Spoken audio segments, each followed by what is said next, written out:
Ross. John, how are you? Good, and you? Not too bad. So, Democratic primary. That's what we're going to start with, right? I think so, yeah, because it's finally over, right? So now we can talk about what it all means. Well, it's over, but it's not over. I mean, I think there's this weird Endgame paradox that, as far as I can understand it, the superdelegates think that they don't want to push Clinton out of the race. Most of them, right? They understand that she's going to lose, but they don't want to be the ones to upset her supporters by seeming to end it in what to them might be prematurely. So they're going to wait for her to drop out. But she doesn't, which is sort of reasonable. But she doesn't want to drop out until the superdelegates push her out, because otherwise she still has a chance to win, which is also sort of reasonable. But so, putting that together, you've got this completely unreasonable situation where she's dead. Everyone knows she's dead, but she's going to still slog on and on and on. Right? Or what am I missing? No, I mean, it makes sense. I think that... I think it'll look a little different, and I know obviously this will drag it out, but it'll look a little different after all the states have finished voting. I think part of the superdelegate calculation has to be that, we've come this far. Almost every state has had a chance to vote one way or another. You've got record primary turnout for the Democratic Party, which is probably only a good thing for the party going forward. So why not play out the string? I mean, I think you'll see... I don't know. I wouldn't be surprised if at least some of the superdelegate hesitation to try and push her out of the race isn't motivated by the idea that, well, let's just, we've got a few more primaries left. Let's have them, and then we'll call it a day. Can I push back on something? Because a lot of people have been saying this, how it's great because all this turnout, but the high turnout you've seen is a reflection and not a cause of the Democrats' underlying strength. It's not like the fact that people are turning out now makes them more likely to turn out in November. They're turning out because there's a general excitement that you'd have in November, whether regardless, because people don't like George W. Bush, want to put a Democrat in the White House. So all the other effects you're getting from the primary are just negative. So that's just an argument people have been making for why this is helping, and I don't buy it at all. Well, you don't think that there's something to be said for honing the old get out the vote operations and sort of getting people in particular states, the act of going to a polling place is, there's certainly no harm in habituating tens or hundreds of thousands of people in doing something they might not have done in years past. But no, I mean, I certainly take the larger point that it's, there's a secondary point here, which is that, and maybe this is sort of meaningless, but there is the question of, suppose Hillary dropped out, say, in 2 days, right? Yeah. And I think one of Obama's campaign people was asked about this and said, well, we'll take our chances, that's fine. But, I mean, it will be slightly embarrassing for Obama if Hillary drops out and then she wins Kentucky and West Virginia. Yeah. A week or however long after she drops out. How long is it till Kentucky and West Virginia? Kentucky is... West Virginia is Tuesday, and then... West Virginia is Tuesday, and Kentucky is the following Tuesday, the same day as Oregon. Right. I mean, if I were Hillary Clinton, both interested in sort of, sticking it out a little longer, and maybe the assumption is she just doesn't care about the fortunes of the Democratic Party, but I guess I doubt that's true. Yeah. I actually think there is a case to be made for just staying in through those last few primaries and simultaneously avoiding the embarrassment to Obama of losing them to her, and also enabling her to go out on a high note. Now, on the other hand, for her it's a little weird to imagine her dropping out after she's just won a couple primaries. So, right. Yeah, no, you can see how the wheels go round and round. I guess you've been one of the stronger voices in what is a large chorus of voices, saying for a while now that Hillary's finished. And that it's ridiculous that the press has been covering this ever since really Texas and Ohio, as if there really is some drama here, some tension, right. That Hillary might actually have a chance to win, and she doesn't. Right. Is that fair to say? I think that is fair to say. Yes. Do you so want me to? feel... I can flesh that out, but look, it's the equivalent of a basketball game, where one team is up by 25 points with 10 minutes left. Maybe they don't have enough points to be sure that they'll win. That is, they can't be sure that if they scored no points for the rest of the game, they could absolutely be sure of winning. But they're gonna win. And then basically what you've had in the last few weeks is like the equivalent of a huge rally, where Hillary Clinton puts on the full court press, gets a bunch of steals, and and Obama dribbles the ball off his foot a couple times, and she runs off a big run. But what we saw last Tuesday is even that is not enough. That's what you have when you have a really big lead. Is everything can go wrong, and you can have your worst case scenario, and you can still basically win.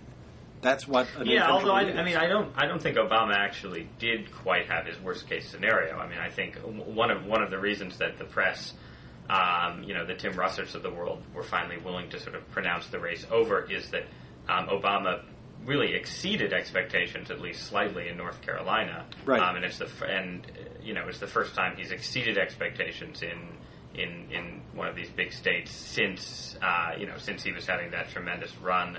Yeah. God, back in February, was it? This campaign season's been going on for a long time. It was back in 2008. Yeah, I think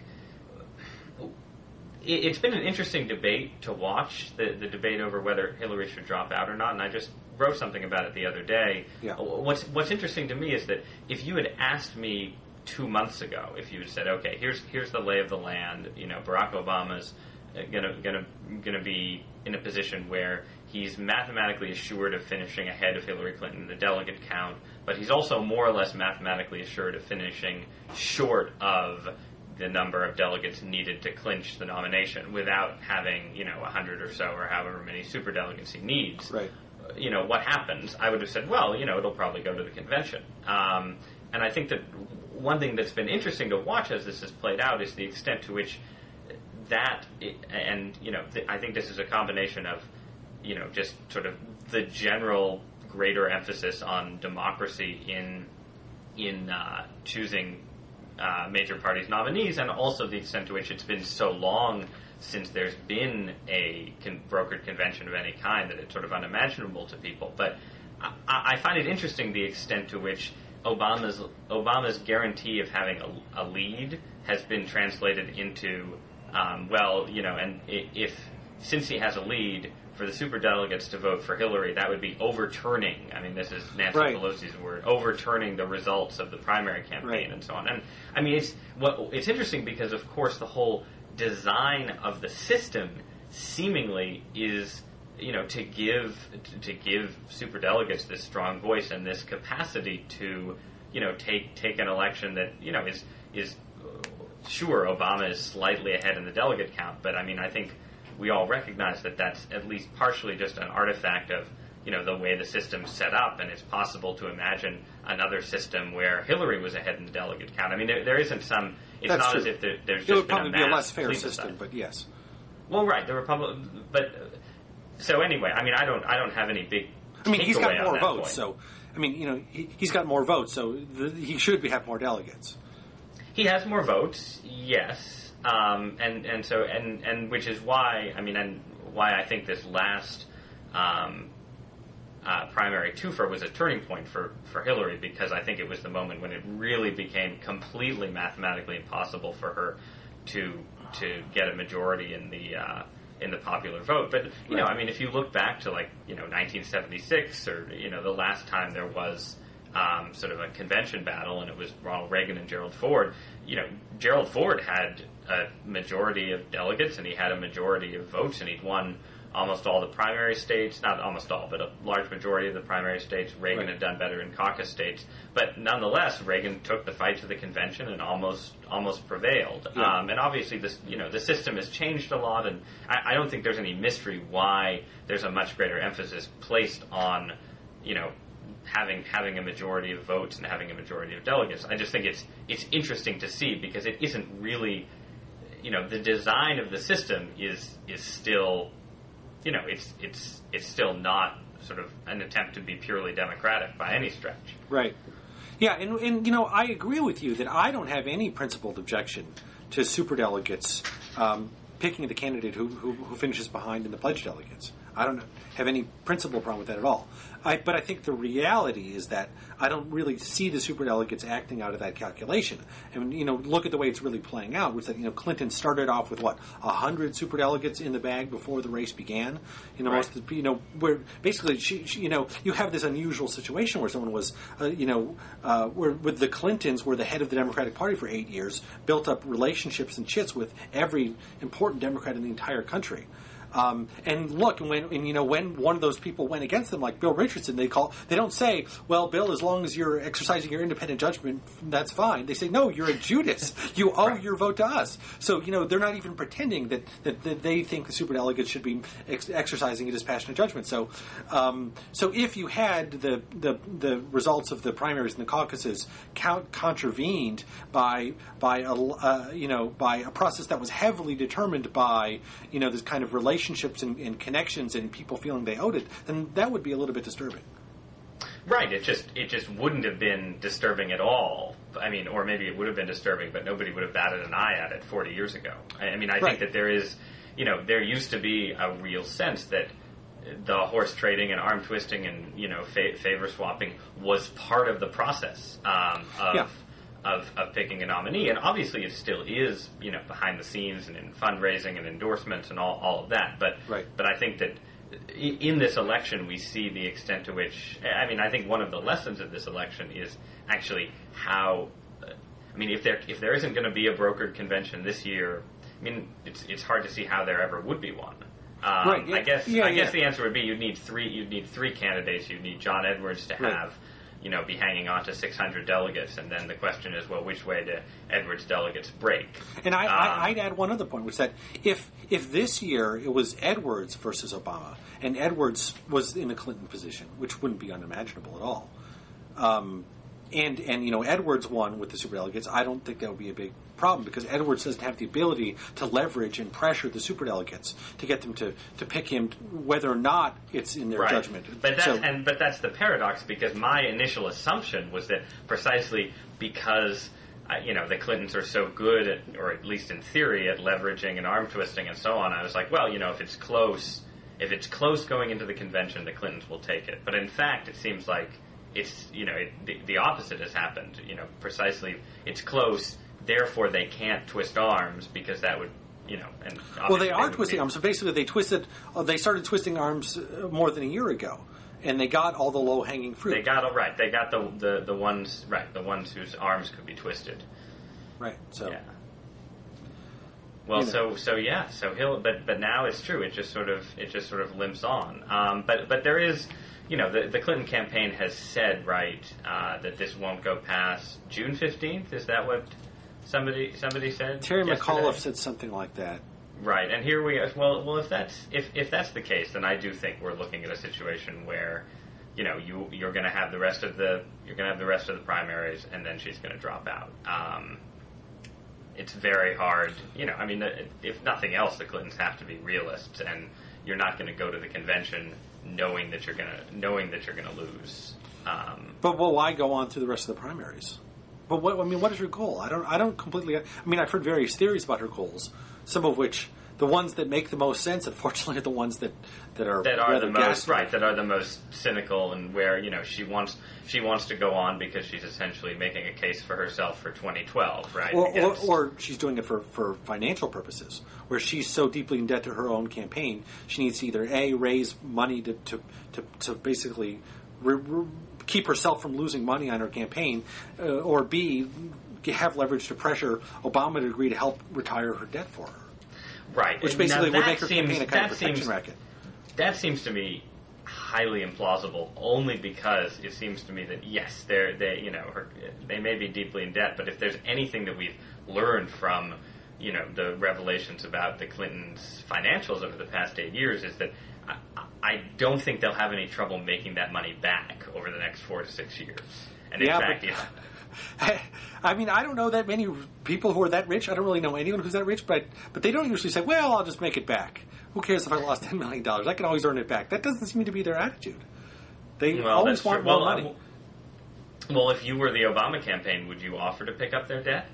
It's a tough thing. I mean, at some point, it's worth it to him. I mean, it's worth some amount of diverting. I mean, raising money for her debt in some ways is diverting his time and energy from his campaign, but some of it's worth it to get her out of the race. I mean, that's valuable to him. I mean, I don't know if it's worth, I don't know how much money it has to be. 10, 15, $20 million might be too much. But yeah, it's also hard to imagine how that plays out, because then doesn't she, as soon as that announcement's made, doesn't she look just completely ridiculous? I mean, if she's like, well, we're fighting on, and then suddenly it's like, well, no, we made a deal with the Obama campaign where they're going to pay off our debt. I can't imagine that's how she wants this race to end. Oh, well, that part's quiet. They don't really talk about it. It comes out later in the middle of the campaign. It's not a big story anymore when Obama's the nominee, and she's just a senator from New York. Well, maybe it comes out. I just think in this media climate, you'd have 4 writers for Politico working that beat for a week. I don't know. It seems tough to imagine these things not coming out. But also, I don't understand the people who are giving Hillary Clinton money. I mean, they're giving her money. Do they realize that they're not giving the Clinton campaign money? They're giving Hillary Clinton money. So they're giving money so that, like, she, her net worth doesn't fall that much below $100 million. I mean, well, this is just an upward. This is like a tax cut for the rich. This is the most regressive public policy I've ever heard of. Getting average people to give money to the Clintons. Well, I mean, there people like Hillary Clinton. I think they're. Well, that's right. I don't know. Well, this gets into something. Honey, we're eating tuna casserole this month, so Hillary Clinton, can afford that third vacation house. But Hillary Clinton has become. She's become a populist, though, John. Oh, yeah, that's right. As you've written about, and you have a piece up on the New Republic Online, I guess today, about Hillary's transformation. Do you want to talk a little bit about your argument? No, I'm just trying to classify the campaign style that she's adopted in the last few weeks, and I call it conservative populism, which is not really a governing philosophy. It's just it's a political style, but it has a kind of philosophy attached to it. The philosophy is that the divide in this country is not between the rich and the poor, the well-connected and not well-connected. The divide is between the elites, the snobs, the people who think they're better than average regular people. And average regular people are rather subtly defined as being white, middle and working class people. The racial part is usually downplayed, but I think there are aspects to it. We're talking about like small towns and certain kinds of values that usually make it clear that you're talking about white people. And I think Hillary Clinton sort of slipped over that line that you're not supposed to slip over by talking about hardworking white. Yeah. She used the W word. But there's a strong anti-intellectual edge to this style that sort of corresponds to the hatred for elites and the swells and people who think they're smarter than you, and also in generally the policies tend to run toward the symbolic, and to the extent that they have real policy components.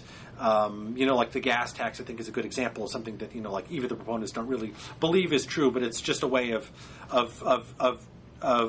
drawing a cultural line. Rather than doing something that you think has a real strong public policy rationale.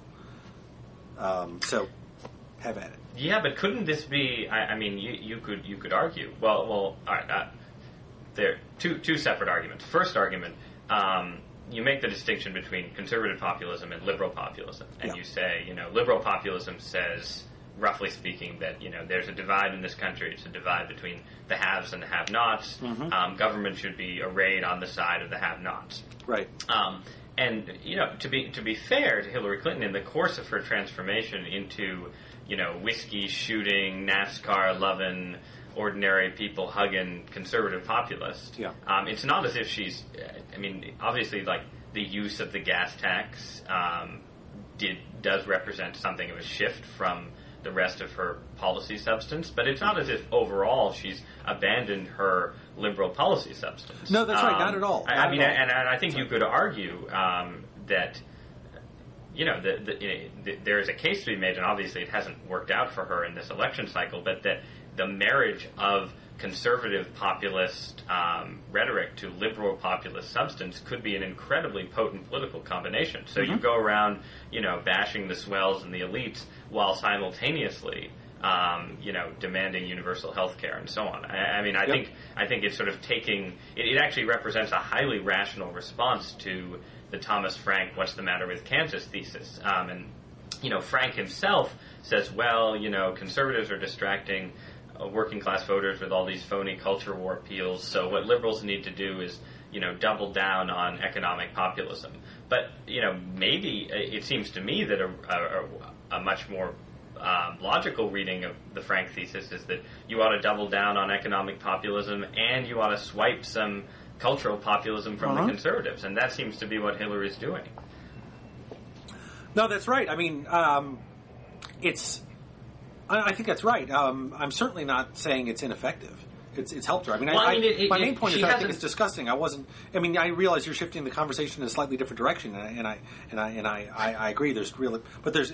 Well, I'll mount a defense of conservative populism on substantive grounds, but I think that this interests me in part because I think this is my friend and co-author Raihan Salam had a piece in the Weekly Standard recently, sort of trying to break down the demographic divide within the Democratic Party that the Hillary versus Obama race represents. And the Hillary sort of conservative populism on cultural front married to liberal populism in substance seems to represent a vision of the Democratic Party in which the base is this sort of pan-ethnic working class, in which the Latino working class and using working class very broadly here, but Latinos will start to vote more like whites as they move up the income ladder somewhat, and that's sort of arrayed against what people pointed out rightly, I think, is the much more McGovern coalition approach of Obama, where it is sort of the mass upper class joined to the African American vote and youth, and youth, right, and the kids. Young voters. So, it's not kids. I don't know what the it's voters under takeaway. the age of. Obama won has been winning the vote up to the age of. In every state, it's different, but it's like up to the age of what? Sometimes 40, sometimes 50, sometimes 65. I think he's been winning.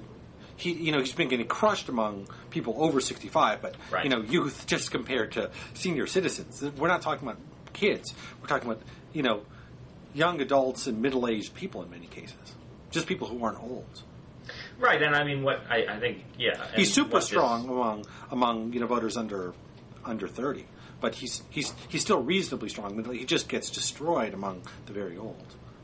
Right, and I think that we have to assume that a large amount of that has to do with just race. That that there is a generation that's just isn't going to vote for.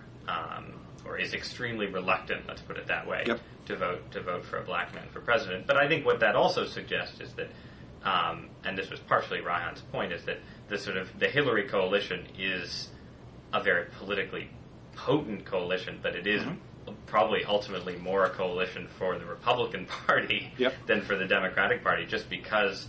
And conservatives like to say, oh, Obama, he's just putting together the McGovern coalition, this can't work. But, of course, the McGovern coalition is a lot larger now than it was in 1972 because the mass upper class has gotten so big and because of the trends among young voters that you point out. And there are more minorities in the country than there were. So although there are, but that, I guess, is the key question. There are more minorities, but the minorities are more likely to be Hispanic. And so the question is, are Hispanics more likely to be folded into a sort of coalition of minorities, or are they more likely to be folded into a sort of middle American coalition? And that's, I think, obviously, it's a huge voting block. Some will go one way, some will go another. But I think that's one of the interesting questions. Right, but that was actually one of the points of the emerging Democratic majority that John Judas and Ruy Teixeira wrote. Was that if you took the McGovern coalition and just projected it into the present day, it would be very electorally competitive. Right, and you'd have, and their argument has been basically, and I think we'll see it play out in this election, is that the Democrats just need, if they start with the McGovern coalition, you just need to not get killed among white working and middle class voters. Right. And then you'll have a majority. And the problem is that in both '00 and especially '04, Bush was just able to run up huge supermajorities among white working class voters. And I think obviously that for John McCain to get elected president, he's going to have to count on these, some of these Hillary Clinton voters crossing over and voting for him. Mm-hmm. Yeah, I had to, in regard to the point you made before, I need to confess this was the aspect of the race that I got most wrong, which was racism. I thought basically my thinking was that one of the facts that people know most about the Democratic Party, even people who know nothing about politics, is they know it's the party of black people. I mean, that's one of the strongest associations the party has. So I thought people who are willing to be in an electoral coalition with African Americans, would be willing to vote for a candidate who's black for the most part. And there's just huge numbers who are not, who are real Democrats, who are not willing to vote for a black guy. I mean, George Packer's reported piece from Kentucky was amazing. He was talking to Democratic office holders who say they don't want, black people to have power over white people. The Pew survey from a few weeks ago, finding, the number of Clinton voters who, I think it was just in Pennsylvania, who believe that interracial dating is wrong, that minorities have too many privileges in this country, that immigrants threaten our culture, things like that. I mean, these are very, very strong, prevalent beliefs that were heavily correlated with the Clinton vote. Now, obviously, I'm not saying most Clinton voters are racist, but there's a real, there's just a real strong core there that I completely underestimated going into the race. I think that this was something that actually came up during the whole Mitt Romney and Mormonism controversy too. I think is that there was a big assumption that Romney's Mormonism would hurt him enormously in the Republican primaries, and probably wouldn't hurt him in the general election, because the Republican Party is obviously where the evangelical anti-Mormon bigots are and so on. And I think there's actually I think it did clearly hurt him a lot in the Republican primaries, but I think that there too. I think people underestimate. I think one thing people just underestimate is the diversity of the two coalitions. Yeah. Partially just because the coalitions look very different when you're talking about the National Party in Washington, which is how most political journalists experience the Democratic Party and the Republican Party. Right. But you have a situation where you have two parties, two organizations competing for votes in a country of 300 million people. And I think it's very easy to underestimate the extent to which there are all kinds of people who, vote Republican, who have all kinds of beliefs that people just assume are correlated with the Democratic Party, and vice versa. And I think, that's one of the interesting things as we head into a period probably where this sort of red-blue divide breaks down a little bit, is how those different tensions come out. Yeah. I think it's also... Yeah, go ahead, sorry. So I think there's one other factor that's kind of interesting, which is that pundits, and especially conservative ones, but not only conservative ones, have spent the last 8 years basically telling us that the Democratic vote is the Obama vote, right? That the only Democrats in this country are minorities and people with, piercings all over their body, and intellectuals and hippies and latte sippers and America haters, and the truck drivers out there, and the secretaries, and all those people are all Republicans. All working white people are Republicans. That's what we've been hearing. But it turns out they're not all Republicans. I always thought this was highly overblown, and I've been sort of making fun of this analysis. But you hear it so much, enough of it seeps into your unconsciousness, and this election made you realize how many white working class Democrats there still are. There are a lot. Yeah, there are. I would, I would be cautious. You already said this, but there is, with the Obama campaign, there is also the extent to which, it is traditional. Ron Brownstein had this now famous wine track, beer track analysis of the race, where Hillary was the beer track candidate and Obama was the wine track candidate. And, lately, and particularly as you've seen polls showing the impact of race on the election, there is sort of an attempt to say, well, the beer track voters are sort of race-based voters. But it is also true that historically, a candidate like Obama, who was white, would have had tons of trouble attracting the kind of voters he's had tons of trouble attracting in, eastern Kentucky and working class Pennsylvania and so on. I mean, it's not, his race and his background are an extra turn of the screw on this divide in the Democratic Party, but it is a divide that was, true of Bill Clinton versus Paul Tsongas too, and, Paul Tsongas is obviously not somebody who people were afraid to vote for because he was going to put the black man over the white man. Right.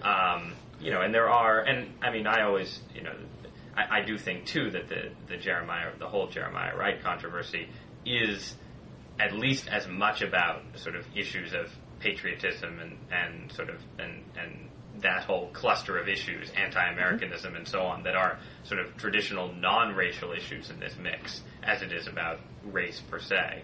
Right, but I think this helps explain why you're not seeing the traditional dynamic, which is that when one person starts to win a lot of races, they become the winner, and they pick up momentum, and it becomes self-fulfilling, and no one wants to vote for the loser, which is what usually happens. And it's not, because, number one, you've got a lot of people who basically don't care if Obama's the winner. He's black, they're not going to vote for him. That's a chunk. You've got another chunk that's really, really pro-Hillary, and that's another thing that people forget. Right. She's polarizing. Well, those are the people who are still giving her money.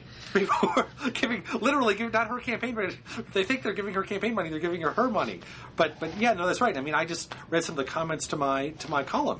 I mean, these people, they will never forgive Obama for running against Hillary Clinton. It's like I can't even explain the depth of their commitment to her. It's like, him running against her. It's like forgive me if this offends you. I'm trying not to. Like, if Jesus came back to earth again and, someone re-crucified him, that's how they feel about Obama running against Clinton. They really don't like that. They've been waiting for this their whole life, for Hillary Clinton to run, and then he's running, who is this guy? It's totally unforgivable. Sorry. Was that offensive? I'm not. I wasn't trying to offend you or your. I'm not offended. Okay. I'm totally impermeable to your highly offensive descriptions of Jesus being re-crucified. All right. But so should I? There were other things we were going to talk about, but maybe I should mount just a quick defense of the conservative populist style. Good. Yeah, go ahead. Just, all right. Just because I think. I mean, this could explode into a longer, but that's fine. It could, but there's no harm in that. Part of the argument of your piece is that liberal populism is defined by its focus on substance, and conservative populism is defined by its focus on symbols. And insofar as it has substance, that substance often tends to cut in the opposite direction. You're using sort of populist rhetoric to justify tax cuts for the rich and so on. There are a couple things to be said on this front. One of them is historically speaking, conservative populism, coming out of the 70s and 80s and so on, was in fact tied to lots of actual issues. And it wasn't necessarily tied to economic issues. And I think that's why. A lot of liberals were confused by it initially because there was an assumption that populism had to be, perforce about economics, when in fact the rise of conservative populism in this country had a lot more to do with everything from, crime and national defense to affirmative action and property taxes and so on. And a lot of it had to do with the fact that sort of working class people were, no longer poor, which I think is one of the sort of often misunderstood facts. When people talk about the working class, there's an assumption that they are the kind of people who benefit from government transfer programs, and this is not at all always the case. Right. And so, I think part of what you see with conservative populism now is what happens to that kind of populism when the issues that gave it life are, just not as salient anymore. And so, I would agree with you that a lot of conservative populism and a lot of the tropes that Clinton adopted in this campaign are somewhat content-free nowadays. But I don't think that they were always content-free, and I don't think they need. Yeah, and I don't think they need. Obviously, I would say this having just written a book about the future of the Republican Party and so on. But I don't think they need to be content-free forever. I think we're at this moment when you have sort of this style of rhetoric that worked for a long time and that reflected real concerns. Has been detached from real concerns. Yeah, I would say since at least 1988, that would be the first campaign, I would say, where you almost had no agenda that was connected to the conservative populism. It was all about style. It was all Willie Horton, Pledge of Allegiance. Well, right, but that's where I think '88 is something of a turning point. But again, not to get too deep into the Willie Horton argument, but the reason the Willie Horton ads worked was that in fact they had to do with the crime rate wave that had started in the '60s it had dipped a bit in the early '80s, was rising again in the late '80s, and they were tied to an actual enormously important issue. Now, there was a reason, not the reason. It was a reason. Sorry? That was a reason, not the reason. Okay, fair enough. I agree that was a reason. It wasn't purely about race. You're right. That there was a public policy aspect. There was to a public policy that went along with the Pledge of Allegiance. Obviously, yes, is taking us towards away from sort of the sort of deeper, more substantive questions and towards issues of symbolism, which become more important in late 90s, early 21st century campaigns. But one other thing I would say, though, is you did have this interesting thing in the Democratic primary, this issue of trade, where and this is a case where Clinton went on about the neither candidate was actually in a position to successfully exploit this issue, because both Hillary and Obama were clearly, transparently playing a double game on trade issues. Absolutely. And I'm a free trader myself, generally speaking, and I think that if I were in their position, I might end up playing a double game myself. But I think free trade is an issue within the Democratic Party where I think you do have that sort of conservative populism would have a strong valence among voters if you tied.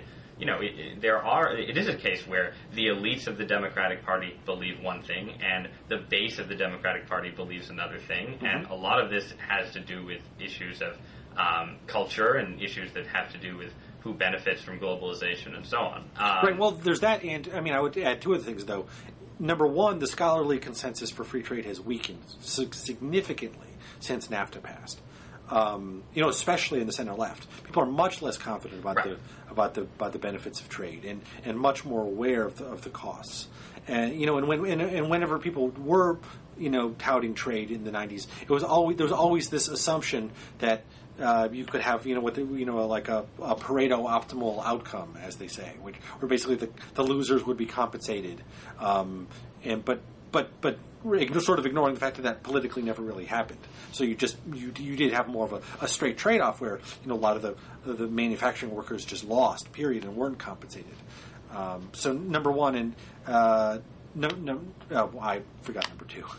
Sorry. Well, for number two, I think, and this gets to one of these populist inflected moments in the campaign, which was Obama's famous bitter clinging to religion and so on comments, which Hillary attempted to exploit. But I think that a lot of the attention on those comments focused on what Obama was saying about religion and guns. But it was interesting that he worked into those remarks comments about trade, I believe, which he himself was trying to exploit. Right, which he himself, right. So I think that that was a case where someone who probably a different candidate than Hillary Clinton, someone who didn't have her past as a NAFTA backer, but could have easily exploited that, and I think legitimately so. It's there is a sense in which the sort of what Obama was embodying in that moment was a point of view, a sort of democratic elitist point of view, rightly or wrongly. The sort of, we need to say one thing to these people out there in the heartland about trade, even as we, we in San Francisco or wherever know better. Yep. All right, should we talk about the Republicans? Let's talk a little bit about the Republicans. We've been, yammering on for a little while, but we'll try to make it snappy. Yeah, we'll be pithy. So, John McCain's domestic policy agenda. What do you think, John? I thought you had a very interesting post about how McCain, tell me if I'm doing it justice, McCain is basically trying to do everything, right? He's trying to do everything that supply-siders want, everything, a sort of reformist, Republican would want, who's trying to appeal to the center, everything an anti-spending hawk would want, and the result is this incoherent mishmash, right? Yeah, I mean, I think that was my read on what McCain has said so far. He's given a few speeches and sort of tried to lay out a general economic domestic agenda, and it's strange because his traditional narrative was John McCain, deficit hawk, foe of pork barrel spending, and so on. And he's still John McCain, foe of pork barrel spending. He's also John McCain, supporter of corporate income tax cuts. He's also John McCain, supporter of extending the Bush tax cuts. But then he's also John McCain, supporter of expanding the tax credit for dependents. So he's John McCain, fan of family-friendly tax reform of the kind that various conservatives, myself included, have pushed for. Right. But then there's I don't want to go on, but his economic speech was basically sort of larded with shout-outs. It was like, and we'll have an optional 2-bracket, much flatter, tax code for you, all you flat tax fanatics out there. Yeah, that's right. for you. And, and there were just tons of things like this. And it's, what strikes me is that it's partially, I think, a response to the realities that a McCain administration would face, which is to say, no matter what happens, or almost no matter what happens, John McCain is going to be elected and is going to be essentially serving as a foreign policy president who is a brake on a Democratic Congress's more ambitious proposals, but who is also almost certainly going to compromise with the Democratic Congress on a host of items on their agenda, which means in effect that a McCain domestic policy agenda is more or less dead on arrival. So there isn't anything enormous to be gained from worrying about coherence or worrying if all the numbers add up, right. or anything like that, because none of it's actually going to happen. I mean, you can see this with his healthcare proposal, which is a fairly radical, conservative vision of moving to a more market-friendly healthcare system, and it then includes a nod to what is the biggest challenge for that kind of system, which is to say, what do you do about the people who in this more market-friendly system simply can't buy insurance because insurance companies won't sell them insurance, or will only sell them in enormously inflated rates. And so he's sort of taken a step in that direction, but the step is purposefully vague. It's like, well, we'll work out a system, but it won't cost anything. That's what he says. Right, and we'll sit down with the states and we'll make it all revenue neutral, or maybe it'll cost a little bit. It's magical thinking. Is what that part is. But it's magical thinking. But on the other hand, you could argue that there's no reason for it not to be magical thinking, because a Democratic Congress is not going to pass anything remotely like this proposal. Right. And in fact, John McCain is going to be sitting down with something like the Wyden healthcare reform and trying to decide whether to oppose it or amend it or compromise on it or what have you. Right. No. Yeah. And that's but I think what he's signaling with those things is that he won't sign something. I mean, I think that's what he's signaling by saying, by setting up this crazy right-wing platform of basically saying no one in the country has to pay any more taxes, and we're going to pay for it by getting rid of bridges in Alaska. He's just basically saying, I believe, I'm surrounding myself with supply-siders, and that's why he was bragging that he didn't know anything about economics. This wasn't a confession. This was specifically said to reassure conservatives that none of the things he said from late 1999 through 2003 meant anything about fiscal responsibility or not wanting to give huge tax cuts to the rich, because he didn't really know what he was talking about. He didn't care, and he would just listen to whoever was whispering in his ear. And now Phil Graham's whispering in his ear, and Arthur Laffer and the rest of them, so they don't have to worry. That was basically the signal he was trying to send to the right. And I think the other signal is that, he's for all this far-right stuff that's never going to happen with the Democrats, but it also means what he's saying is he's not going to sit down with Harry Reid and say, okay, let's build support for the war in Iraq and cut a deal on universal health care. He's saying he's not going to do that. That's interesting, because that's not my read on it at all. I think that McCain. Well, I don't know. I think it would be interesting to see which I think it's clear that McCain has certain issues where he'll almost certainly sit down with the Democratic Congress and work something out. And I think, global warming and immigration reform being the two prominent ones. Well, hold on. Let's start with global warming, because again, with so many issues with McCain domestically, even foreign, I just don't know. I mean, I wrote a column about this a few weeks ago. There was a very, very modest plan in the Senate to basically take away tax cuts for oil companies that were just lopped on top of this hugely larded up corporate tax bill in 2004. Just take that away and put it into some funding for alternative energy. And McCain's against that. I mean, that's the most modest thing available. This is just like new, totally unjustifiable tax breaks that even conservatives were saying were pure pork for K Street when they were given. Now they're sacrosanct now that they've been written into law. Even against that, he's with the gas tax pander. He's that's a signal that you can't ever have high gas prices, which is going to be really hard to do if you want to do something about global warming. So, I think he believes in global warming. He thinks it's real, but we also know that he doesn't really know anything about domestic policy. He doesn't care. He doesn't have the concentration or the interest in details. So, I could easily see him. Don't get me wrong. I could easily see him cutting a big deal to crusade for a real global warming, reform. But on the other hand, I could also see him letting it go totally by the wayside. Yeah, I mean, I think, so much of analysis of McCain is that horrible word, characterological. Yeah.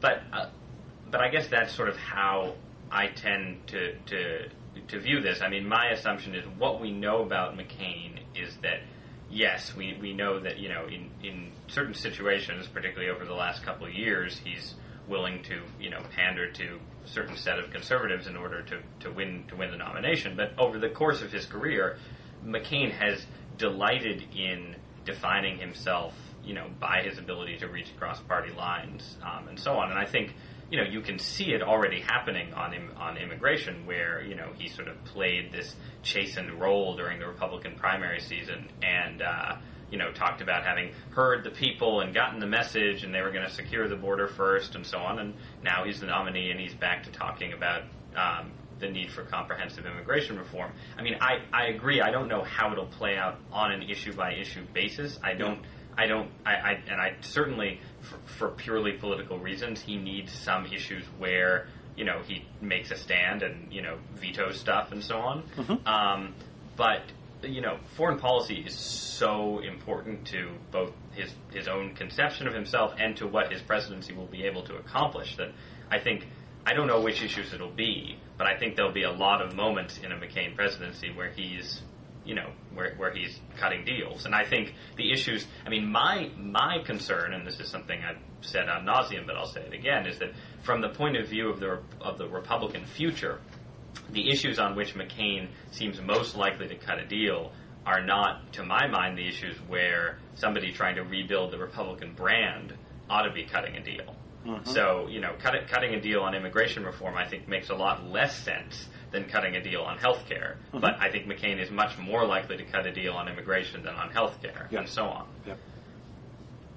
But yeah, I don't know. It's hard. I mean, I think the broader problem for McCain is that, there's a sense in which this sort of, amorphous, we're for everything, we're for panders on the gas tax, even while we're for pork busting and so on. There's a sense in which it makes sense as a general election strategy, but there's another sense in which it just totally prevents him from defining himself on domestic policy in any particular way. I mean, he doesn't have, where is the 5-word narrative? Where is the, with Clinton it's the economy, stupid. With Reagan, it's government is the problem. With Bush, it was I'm a compassionate conservative. McCain, he's all over the map, and the only place where he's clear is on foreign policy, and this isn't. Anyway, Yeah, no, he wants to run on character. You can see the problem. He just wants to run a character. Yeah, he wants to run on character, and he doesn't want.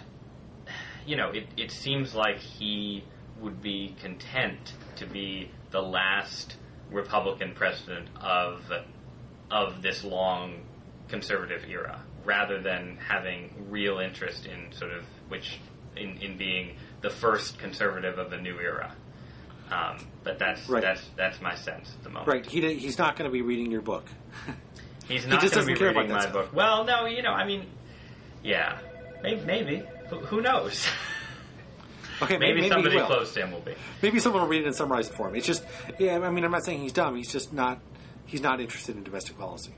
Yeah, no, I don't think he's dumb at all. But I think that he's not. It's not even. He's not interested in domestic policy, and he's not interested in getting in big arguments about domestic policy. He's not. I mean, this is a tough moment for a Republican presidential candidate because you have, the parties in this situation where a lot of conservatives don't want to admit that, that the Republican brand is in real trouble. Then there's another group of conservatives who just want to say, well, the thing to do is just get, way back to basics and, become a just sort of dogmatic small government party again. Yeah. So McCain has to juggle all of these competing groups, and in a sense he's done it deftly. I mean, he is the nominee.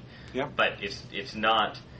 You would need someone who is really willing to sort of roll up his sleeves and wade into these domestic policy debates to really shift the party in any new direction, and that's not John McCain. No, it's not. I mean, he's but running on character is a pretty good bet for him.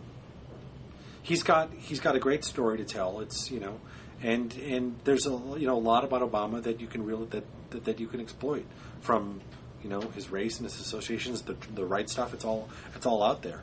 Just make it. People don't always vote on issues. They don't, but I don't see this as a character election. Yeah. And and it's hard to think of. People don't always vote on issues, but I think that liberals in particular often tend to underestimate the extent to which people do vote on issues and just they aren't the issues. I think that there was a strong sense among liberals to say, well, in 2004, people voted on, they voted on character rather than issues because, Bush seemed steadfast and Kerry seemed like a, weenie flip-flopper or something. But yeah. I think, people voted on Iraq in 2004. And obviously the sort of character debate played into how they ended up voting on Iraq. But Kerry had a 5-point advantage on Iraq. Iraq was the issue. Kerry was leading in the polls in Iraq, Ross. I'm sorry? Kerry was leading in the polls in Iraq. Who do you think will do a better job of handling Iraq? Kerry scored better than Bush by 5 points. By 5 points? Yeah, I just saw this the other day. Yeah. At the end, wow. So it was just terrorism? Yeah. Terrorism was the only quote unquote issue that Bush really had a lead. Well, terrorism is an issue, though. What do you mean, quote unquote issue? It is. I mean, it is an issue, but it's not, right? I mean, it is an issue, but I don't think there was any particular aspect of Bush's policies on terrorism that people could point to that was superior to Kerry. It was just that he's a tough guy; he'll kill all the terrorists. Was sort of the idea. But it was. I mean, that was very strongly wrapped up with character in a way that Bush's position on healthcare, education, taxes was not. Terrorism was mostly a reflection of his personality. Well, it was, but I mean, character does. I don't know. I mean, but the issue is still the primary. I mean, I guess what I'm saying is just okay. I mean, what was the difference? Terrorism in 2004 is not going to be character matters in a debate over terrorism, but terrorism is not going to be the issue in 2008. Right, in the way it was in 2004, presumably. Right. And what I put is what would you say was the difference between Bush's position on terrorism and Kerry's position on terrorism? Well, I think it's worth distinguishing between people factor character into how they expect the handling of a given issue. Right. And I mean, I think we know, their positions were not technically different. Kerry, was claiming, strangle Osama bin Laden with his bare hands and so on. But I mean, I think what people were voting for with Bush was, frankly, a lot of the stuff that has. I mean, I think that they're voting for Bush in part because he's a guy who's going to waterboard, the second in command of Al Qaeda if we capture him. And I don't think that wasn't an issue in 2004. I'm sorry? I mean, that wasn't an issue in 2004. No one knew about torture then.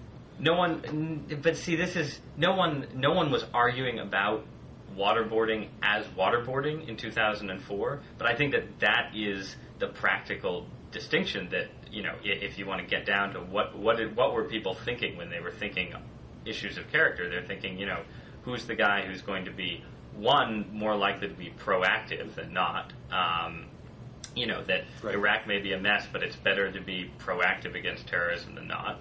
And two, who's the guy who's going to be more, I do think the sort of brutality entered into it, but I don't know.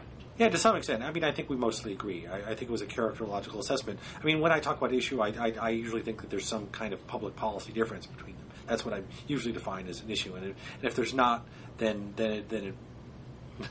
it's not as much of an issue to me. But right, I just think that there are unstated public policy differences as well as stated public policy differences. Okay, fair enough. We should probably wrap up and. Yeah. Well, it's been great talking to you, John. Yeah. Another great talk. Let's do it again.